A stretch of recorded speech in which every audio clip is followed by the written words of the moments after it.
लिया उसी executive committee में कि जितने भी मैसेजेस हैं या कम्युनिकेशन है एफआई के द्वारा, डायरेक्टरेट के द्वारा और सोसाइटी के द्वारा, उसमें सबको उन्होंने कहा केवल मेरे ही ईमेल आईडी पर और मेरे ही जो है कम्युनिकेशन नंबर्स पर ही ये कांटेक्ट होंगे और बाकी जो कंसर्न अथॉरिटी हैं उनसे किसी से इस पर कोई लेना देना नहीं है। मैं इसका मतलब ये था कि उन्होंने कम्युनिकेशन को पूरी तरह से पूरे सिस्टम को हाईजैक करके अपने पास सेंट्रलाइज कर लिया।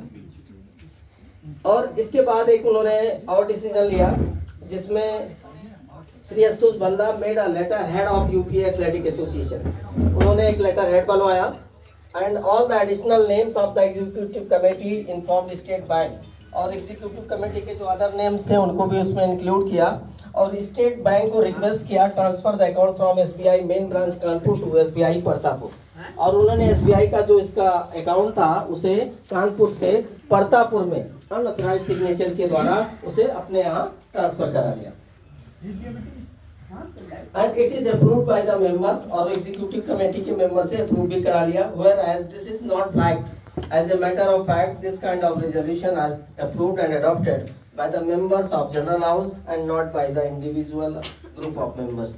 जबकि ऐसा करना हमारे यूपी कॉन्स्टिट्यूशन के हिसाब से गलत है, क्योंकि ये हाउस के द्वारा ही पास होता है कि जो सेक्रेटरी है और सेक्रेटरी के यहाँ ही उसका जो एड्रेस है वही हमारा हेडक्वार्टर माना जाता है और उसी हेडक्वार्टर्स पे ही उसका जो है एसबीआई अकाउंट भी होना चाहिए था।